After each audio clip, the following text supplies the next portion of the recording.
PU क्या हो गया है तुम्हें? हाँ, क्यों उस आदमी की तरह पागल की तरह पीछे पड़ी तुम? पापा मैं आपको नहीं समझा पाऊंगी और आप समझेंगे भी नहीं। अगर अगर उन्होंने मुझे रिजेक्ट नहीं किया होता ना तो मैं इस हद तक गिरती ही नहीं। एंड यू नो व्हाट, उन्होंने मुझे रिजेक्ट करके मुझे इंसल्ट किया। अब तो उन्हें मुझसे शादी करनी पड़ेगी, वो मुझे ऐसे नहीं छोड़ सकते। एक दिन आएगा जब वो मुझसे शादी करेंगे एंड दैट्स फाइनल। ऐसा क्यों कर रही हो? हाँ? तुम्हारा इतना ब्राइट फ्यूचर है, इतनी अच्छी स्टूडेंट हो तुम, पूरा करियर है तुम्हारा। एक ऐसे इंसान के चक्कर में तुम अपनी जिंदगी बर्बाद कर रही हो। और ठीक। जैसे तुम्हारी कोई ठीक है पापा, अगर आप मेरी शादी नहीं करवाना चाहते इट्स ओके, तो संडे दीजिए उसे जी।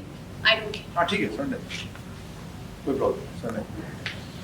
अगर तुम मुझसे सच में प्यार करती हो, अगर तुम मुझसे सच में प्यार करती तो उसे जेल में सड़ने के लिए कैसे छोड़ सकती हो तुम्हें उसे उस हालत में देखकर तकलीफ नहीं होगी?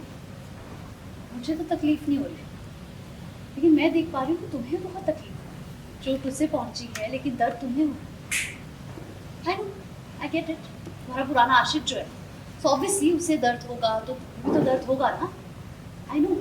और मुझे ये भी पता है कि अभी बाबा के प्रेशर में आकर तुमने उसे अरेस्ट करवाया और मेरे जरिए उसे अब बाहर निकलवाना चाहती हो, राइट? लेकिन मैं बेवकूफ नहीं हूँ, सब समझ आता है मुझे। तो प्लीज मुझे भी समझाओ तुम्हें क्या, तो प्लीज मुझे भी समझाओ कि तुम्हें क्या समझ आ रहा है।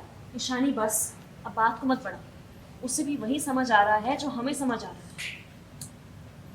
जब तुम जानती थी कि शाश्वत पीयू और अनुराग के रिश्ते को कभी एक्सेप्ट नहीं करेगा, फिर भी तुमने उसे गलत रास्ते पर जाने से नहीं रोका ना। और तुमने उसे इतना कंट्रोल में रखा हुआ था कि वो घर में किसी की बात सुनती ही नहीं थी। मैं कुछ गलत तो नहीं कह रही? बिल्कुल नहीं, तुम सही कह रही।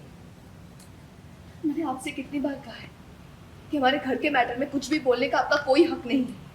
मैंने तुमसे कितनी बार कहा